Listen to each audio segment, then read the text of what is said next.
El próximo 1 de junio escogeremos los ciudadanos a quienes estén como titulares de los tribunales federales, los tribunales de circuito, que es la segunda instancia en este sistema de justicia federal. Para conocer un poquito qué es lo que hacen en esos tribunales, platicamos este día con Jaime Alberto Díaz Limón o Jaime Limón. ¿Cómo están? Muchísimas gracias, muy a la orden. ¿Cómo estás? Cuéntame un poquito cómo surge la intención de postularte para un tribunal de circuito. Con la firme intención de vocación de servicio, después de ver todo lo que ha sido este transformador proceso de la reforma judicial, vi que los abogados se estaban dividiendo principalmente en dos universos. En el universo que contenciosamente querían combatir la reforma judicial, que intentaron todos los procesos, y aquellos abogados que aceptaban el proceso como tal. Al final todo llegó a una vertiente, ¿no? Como que esto generó un riachuelo que los llevó a un punto de conexión en el cual los abogados, ya sabiendo que era un texto constitucional, ya formaba parte de la democracia nacional, estos mismos abogados tomaron la decisión, la apatía o la participación activa.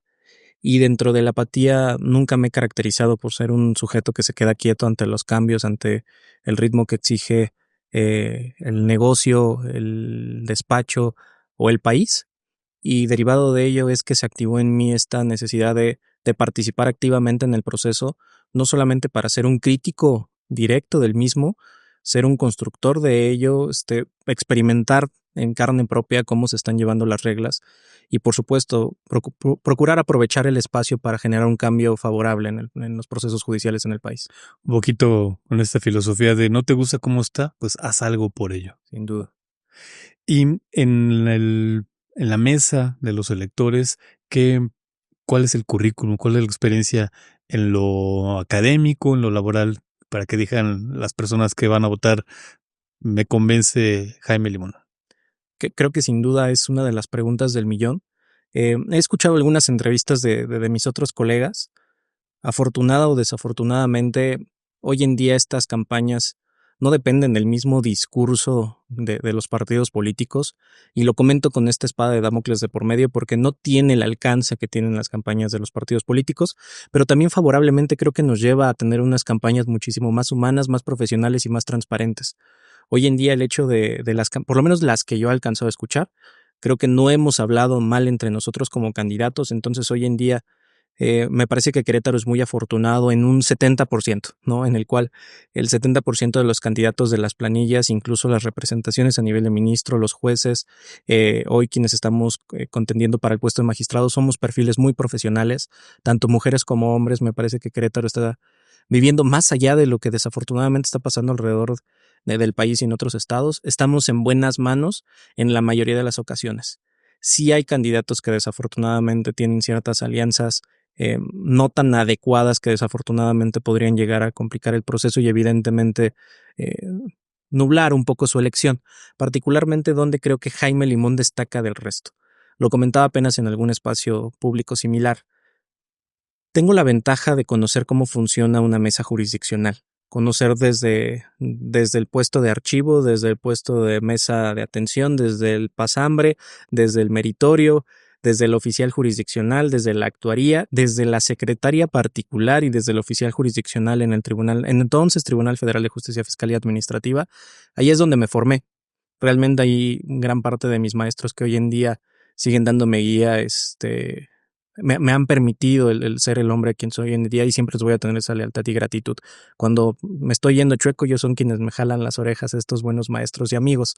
Sin embargo, cuando yo estaba trabajando en el Tribunal Fiscal me di cuenta que solo estar en mesa, esperando el caso y estudiar el caso para poderlo resolver conforme a los argumentos de las partes, no iba a ser suficiente para alcanzar el nivel que yo esperaba. Eso me llevó a estimar que tenía que también obtener preparación académica afuera y, por supuesto, preparación en otras instancias. Yo ya había sido funcionario público de manera anticipada, por ahí hubo un espacio donde estuve como abogado contencioso de Profeco, estuvimos en su momento siendo uno de los abogados del Infonavit, pero a nivel privado me di cuenta que también necesitaba ver cuál era la otra cara del litigio, cuál era la cara de los postulantes, las preocupaciones, y hoy en día es lo que me tiene casi pelón, don Gabriel, lo que me tiene con las canas, ver esos términos tan complicados, ver las dificultades en los emplazamientos, lo quirúrgico que se vuelve construir un silogismo desde la demanda, ver cómo va a contestar tu contraparte, como lo decía Humberto Briceño Sierra, esa instancia proyectiva tan bellísima, ver cómo vas transformando tu proceso en una crónica de una muerte anunciada, y si la llevas adecuadamente se vuelve hasta romántico, se vuelve poético. Eso no lo iba a aprender en el tribunal. Hoy en día, el haber tenido la oportunidad de experimentar también el litigio desde fuera, hoy como director jurídico de una entidad financiera transnacional, evidentemente como abogado, asesor de ONGs, evidentemente con la experiencia académica que me permitió el estar fuera del tribunal. Hoy en día ya llevo casi 15 años dando clases, también ya llevo 8 libros publicados. Creo que me da ese escaloncito de conocimiento diverso que puedes solamente tener en el taller. Y aquellos que solamente se dedican al taller pueden estar complicados en un momento en el cual desafortunadamente les puede dar esta famosa ceguera del taller. Hoy en día creo que a mí tener la oportunidad de haber experimentado lo mejor, lo peor, lo difícil y las bondades de ambos mundos me tiene la oportunidad de sentirme cómodo, sentirme listo, sentirme preparado, con la madurez suficiente de entender que por supuesto existen abogados que siempre saben más que tú, que llevan una cana más que tú y tienen esa experiencia, hay que respetarla, pero también con la dignidad y por supuesto con el respeto a mi carrera profesional para poder decir, estamos listos para ello, don Gabriel. Puedo resumir lo que conoce los dos lados de la moneda o los dos lados de la fuerza. Sin duda, ¿No? sin duda. Y eso creo que también da la oportunidad no de moverte entre ellos, pero sí conocer cómo puede llegar a responder la contraparte y evidentemente cómo pueden responder incluso las autoridades jurisdiccionales. Y hoy en día creo que también haber experimentado el cómo no quiero ser un magistrado, que no espero de un proceso para evidentemente no repetir esas conductas y, hablando de la fuerza, no volverme en aquello que juré destruir, ¿no? No es algo que quisiera. Sin duda, el haber estado en el litigio me enseñó cosas del lado de la fuerza, tanto lo oscuro como lo Jedi, como la parte de tribunales me enseñó también muy buenas prácticas, pero también muy malas, ¿no? Y en esas malas he visto cómo muchos jueces poco a poco se van transformando en esos hits que hay que destruir, que hay que sacando. Con ello no quiero decir que todo está mal en el tribunal y todo está malo está en el litigio. También hay cosas buenas en el litigio y también hay cosas muy bellas en las funciones jurisdiccionales. Hoy en día, lo dije inicialmente, por lo menos 2 de mis grandes maestros son magistrados, ¿no? Y que son maestros de vida, no solo de lo académico, maestros que me dan las guías de conducta de Jaime, ¿quieres ser este tipo de hombre? Tienes que llegar por aquí. En la plataforma de cónsules del INE les piden una visión general de la justicia, el derecho y 3 propuestas, áreas de oportunidad o marca personal que quieran dejar en el ejercicio profesional. De alguna manera ya lo has dicho, pero ¿cómo las resumirías esas 3 propuestas? Parte del eslogan de campaña que hemos construido de una manera muy simple, porque tampoco te da tiempo en una campaña de 2 meses de permear en la psique, ¿no? Del votante, pero con el magistrado digital cambia el rumbo. Antes de dedicarme al tema de las elecciones, ya tenía un nicho académico muy bonito construido con el seudónimo de abogado digital. Este seudónimo no lo jalé a las campañas. Uno, por respeto a lo que he construido editorial y académica y profesionalmente. Y segundo, porque el abogado digital no podía subirse a la campaña. Hoy en día este magistrado digital sí, y tiene estos 3 pilares fundamentales. Hoy en día el tema de la transparencia con puertas digitales abiertas. He escuchado muchos colegas que con una tranquilidad en la voz dicen política de puertas abiertas. Lo cual me preocupa es que parecería que no tienen todavía las canas suficientes o la experiencia en la función jurisdiccional para entender que pues no es tan fácil tener las puertas abiertas, porque ¿a qué hora vas a revisar proyectos? ¿No? La realidad es que, por lo menos cuando a mí me tocó ser secretario particular de magistrado, y hablo particularmente de ese puesto porque es el que más horas me llevó, es el que más desveladas me llevó, había días que me iba con el magistrado 11, 12 de la noche, si bien nos iba, revisando sentencia por sentencia, acuerdo por acuerdo, que todo el expediente hubiera estado bien instruido. En ningún momento del día le daba para recibir al ciudadano, ¿no? Al justiciable. Hoy en día creo que es difícil mantener esa política de puertas abiertas, sobre todo también tomando en consideración que los expedientes por lo menos tienen 2 partes. Hay algunos que tienen hasta una tercera. Y si recibes a uno, tienes que recibir a todos. Hoy en día la propuesta de políticas digitales abiertas atiende a utilizar mejor las redes sociales, utilizar portales evidentemente institucionales que nos permitan mantener esa comunicación abierta y darle mejor difusión a las audiencias, que son públicas por sí mismas, pero quizá para el público tradicional, el público de a pie, el cibernauta tradicional, que es difícil llegar a esos portales. Entonces creo que podemos ocupar esas redes sociales y esos portales para dar el conocimiento y la difusión a las sentencias que de por sí ya son públicas, solo permear y catalizar su exposición y evidentemente en la transparencia de lo debido y los casos trascendentales, abrir las puertas sí, pero sabiendo que es la puerta abierta para todos, ¿no? En lo que permita la actividad jurisdiccional. Lo relacionado con los lentes púrpuras. Los últimos años me he dedicado a especializarme en temas de violencia digital con perspectiva de género. Gran parte de los asuntos que actualmente hoy llevo como litigante son de daño moral en los cuales hemos pedido que se active protocolos de violencia con perspectiva de género y evidentemente que las sentencias lleven ese guía. Eso me ha llevado a entender que tanto en la justicia como en la práctica, como en el día a día, se ha vuelto un tema recurrente el tener que juzgar con perspectiva de género, pero también he visto cómo algunos fiscales, algunos jueces, algunos magistrados de pronto han cedido a la presión política y a la presión social y se colocan esos lentes púrpura de una manera inadecuada y lo único que provocan es que desafortunadamente no se judicialicen las causas o que las sentencias no logren el aspecto trascendental adecuado. Hoy en día mantener esos lentes púrpura me parece que no tendría que ser una petición de las partes o verse como una obligación del tribunal, sino como un deber ciudadano y eso evidentemente trasladarlo al deber constitucional por parte de una función jurisdiccional como la de los magistrados. Entonces creo que esa visión púrpura debe estar presente, evitando el matiz político, evitando el matiz social y evitando que la presión de las redes sociales vuelvan esos asuntos con banderas personales. ¿No? Recordando que estamos hablando de derechos humanos, no estamos hablando de banderas políticas personales. Ahí es donde creo que los lentes púrpuras que hoy en día me han permitido la capacitación de los últimos años que he tenido es fundamental. Y la última propuesta. Casi todos los candidatos que he escuchado, don Gabriel, han dicho, vamos a acelerar tus procesos y además en todo vamos a meter inteligencia artificial. Llevo ya cerca de 10 años estudiando inteligencia artificial y le puedo decir que esa es una de las grandes mentiras, ¿no? Hoy en día acelerar procesos, le puedo decir que yo creo que ningún candidato lo va a poder cumplir. De entrada, hoy en día muchos de nuestros colegas, y hay que decirlo como es, y lo voy a ver directamente a la cámara, don Gabriel, muchos están sin tóner, sin papel, les quitaron su proyecto de vida, les quitaron los recursos del fideicomiso de sus ahorros y de pronto van a llegar nuevas personas y decirle, ya no vas a sacar tu proyecto de sentencia en 10 días, lo vas a sacar en 5, es una locura, ¿no? El pensar que los nuevos vamos a llegar a imponer nuevas reglas con un ritmo tan complicado que tiene el país, con una desafortunada alimentación de ego y de orgullo que tienen hoy en día nuestros funcionarios jurisdiccionales, no es lo adecuado. Sí que creo que es posible hoy en día el tener el conocimiento de las tecnologías que tiene el abogado digital, ahora sí trayéndolo, creo que me da la oportunidad justo de ver qué herramientas tecnológicas podríamos llegar a comenzar a aplicar para permitir que esos operadores de justicia que hoy en día están desgastados, que están cansados, muchos enojados, muchos frustrados, pueden llegar a tener herramientas digitales que faciliten algunas operaciones diarias de su trabajo. Ya vi la primera reunión, don Gabriel. Ya me proyecté y así ya lo decreté. Necesitamos dinero para mejorar computadoras, para mejorar toners, para mejorar impresoras. No hay dinero. Bueno, me voy, gracias, ¿no? Ya pasé esa primera reunión institucional. ¿Qué es lo que sigue? Bueno, sin dinero, ¿cómo puedo mejorar la actividad jurisdiccional? Justo es ahí donde quisiera aprovechar esa experiencia que tengo para ver qué software podríamos comenzar a habilitar para facilitarle la vida a los operadores de justicia.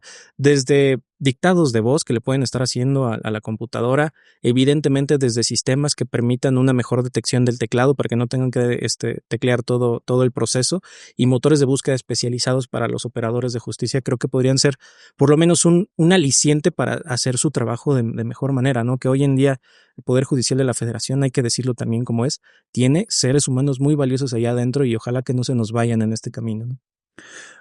Pues son 3 propuestas amplias, concretas, que supongo que en redes sociales se pueden platicar un poco más si alguien se queda con duda de, oye, ¿cómo le puedes hacer este tema de los lentes púrpura?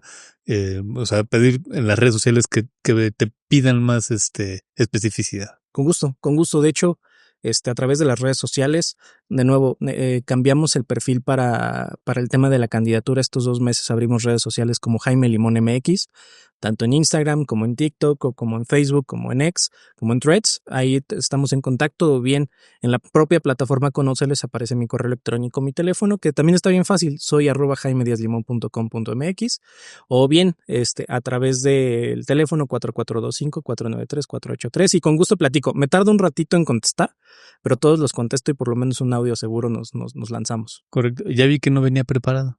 Casi no. Pero ante esta pregunta que no se esperaba, ¿cómo los ciudadanos y ciudadanas pueden votar por Jaime Alberto Díaz Limón? La realidad es que en la no preparación, si me lo permite, me voy a ir un escalón atrás. Evidentemente, invitar a toda su audiencia, como ciudadanos que estamos aquí, su amplio estudio y todo su personal aquí, el que nos permitan el votar, que se den ese lujo, ese privilegio de ejercer el derecho de voto. Por quien quieran votar, pero vayan a votar. Recordar que estamos por cambiar el rumbo del país para ministros, jueces y magistrados. Y en nuestras manos está el decidir quiénes van a formar parte de este cambio de paradigma del Poder Judicial de la Federación. Ya hemos escuchado en medios todos los que no queremos que estén ahí, pero si no acudimos a las urnas a votar por los que sí queremos, vamos a dejar que esos no aparezcan. Dicho lo anterior, particularmente por mí pueden votar por el número 16. Aparezco en la boleta rosa, en la misma de magistrados en materia administrativa y civil. Vienen ahí mezclados con los magistrados en materia mixta, en administrativa y de trabajo, penales. Sin embargo, ahí viene muy bien identificado que yo voy por magistrado en materia administrativa y civil en la boleta rosa con el número 16. La boleta es más o menos de esta naturaleza, don Gabriel. En la parte izquierda tienen a las mujeres y en la parte derecha tienen a los hombres. Se elegirán 5 mujeres y se van a elegir 4 hombres. Esta todavía no viene demarcado con los cuadros adecuados porque es la que se había lanzado inicialmente y ha presentado varios cambios. Todavía hace unos días nos lanzó el INE otros cambios. Sin embargo, en la parte de arriba va a estar bien fácil. Aparecerán estos recuadros en los cuales ustedes tienen que marcar el número del candidato por el cual van a votar, recordando que particularmente su servidor aparece con el número 16, el de la suerte, el bonito, en el rosa, y si no se acuerdan del 16, se pueden acordar del apellido.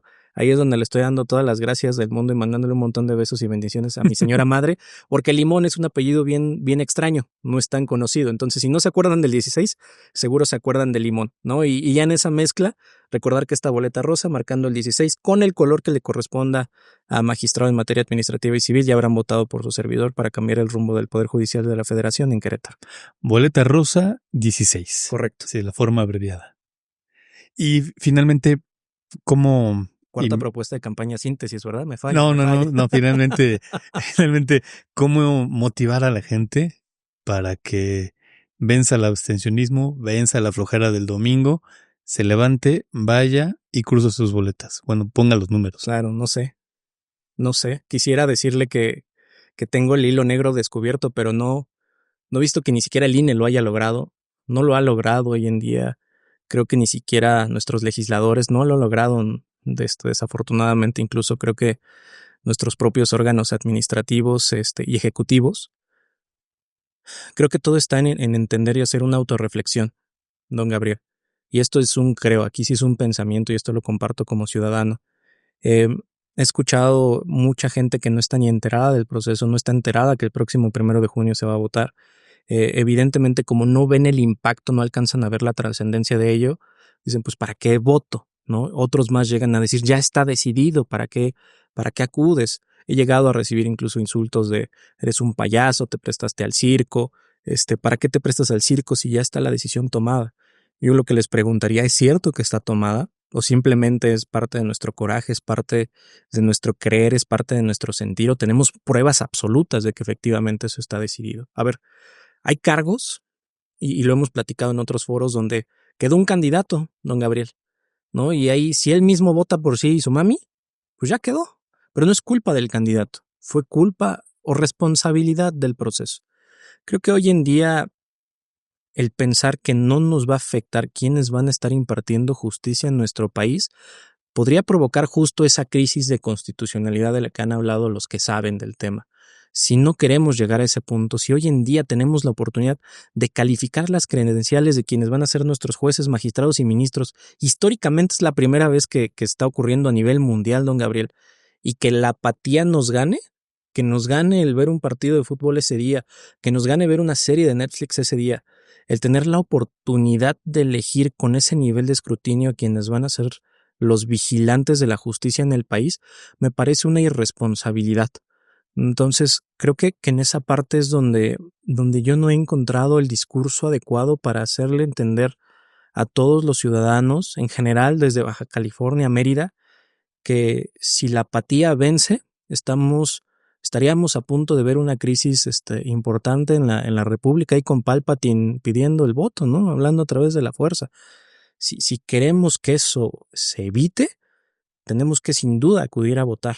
Ahora, no conozco a todos los candidatos, no tienes que conocer a todos los candidatos. Quítate todas las burradas que has escuchado en los medios, ¿no? Tengo que conocer, no tienes que conocer a todos. A los ministros sí, ¿no? Pero ya después puedes elegir por estado. La herramienta Conóceles está muy bonita en ese sentido. Métete por estado y revisa sí cuáles son los candidatos. ¿Tienes flojera de ver los hombres ahorita? No veas a los hombres, ve solo las mujeres.